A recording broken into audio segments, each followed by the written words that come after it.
So, your display reads 1,000 gallons per minute. How do you know it is right? It's because you calibrated the meter correctly, and that's why we're going back to basics on calibration of field instruments. Hi, I'm Jim Montague of Control and ControlGlobal.com with another edition of Back to Basics for the Process Automation Media Network. Calibration is often misunderstood, sometimes misused, and can even lead to lawsuits. We're going to get a look at what field instrument calibration is and what the pitfalls are. Calibration is the process of either verifying or adjusting the reading of a field instrument to agree with the reading of another instrument, a secondary standard, or a primary calibration standard. Easy, right? In a word, no. First of all, the instrument you're calibrating is usually in service in the field, not on the bench or at the factory. Unless you can remove the instrument from the application it's installed in and take it to the bench, or send it to the factory or a calibration lab, you are going to have trouble calibrating it. Most field instruments are made up of two parts, a primary element and a transmitter. Primary elements include flow tubes, orifice plates, pressure sensors, wet chemistry sensors like pH or ORP or conductivity, level gauges of all types, temperature probes, and the like. They generate some sort of signal, usually a voltage, current, or resistance that is proportional to the measured variable they're designed to see: level, flow, temperature, pressure, or chemistry. These primary elements connect to field transmitters, which take the signal generated by the primary element and characterize it so that it is linear, apply engineering unit coefficients to it, and display and retransmit the characterized signal in either an analog, usually 4 to 20 MADC, or a digital format, which means some kind of field bus. When a field instrument is new, both the primary element and the transmitter have been calibrated at the factory, and the calibration information has been supplied with the unit. Often this data is lost. ISO 9000 and other quality standards often require that the calibration of the field instrument be checked at regular intervals, either annually or several times a year, which is usual.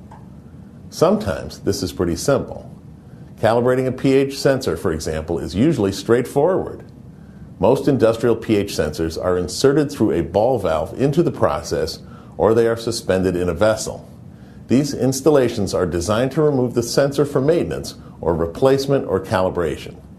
Because you can remove the sensor, you can take it to the bench or send it to the vendor for calibration checking. Most temperature sensors, either thermistors or RTDs, are likewise installed in thermal wells and can be removed easily to calibrate and check performance. Many pressure sensors can also be removed from the process for calibration, and field calibrators have been developed to permit checking the calibration of a pressure sensor right in the field, which is both easy and reliable. Ultrasonic and level radar sensors can be removed easily and calibrated using known distance targets. Now, tell me how to remove a magnetic flow meter or flow tube or orifice plate or other primary element for calibration. You can't, unless you've installed a bypass, which is almost never done, or are willing to shut down the process for the length of time you need to have the primary element out of the line. The fact is you can't do it. So what you have to do is decide how you are going to perform a calibration. One of the things we must remember is that there is a difference between accuracy and repeatability.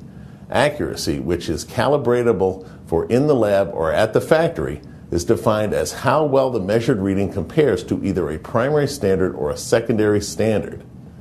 A primary standard is a weigh tank or a standardized solution or some other physical representation of an absolute value. A secondary standard is a device that has been closely calibrated to a primary standard and is used for checking the accuracy of the field device. That is, if you can do that. Repeatability, however, is different and more important for field instrumentation calibration. Repeatability is statistical precision of measurement. That is, how often the measured value repeats itself under the same process conditions. In the process industries, it is more important to have a repeatable device than an accurate device. So, how do you calibrate a field instrument that you can't take out of the line? What most people do is to assume the repeatability of the primary element and check the calibration of the transmitter.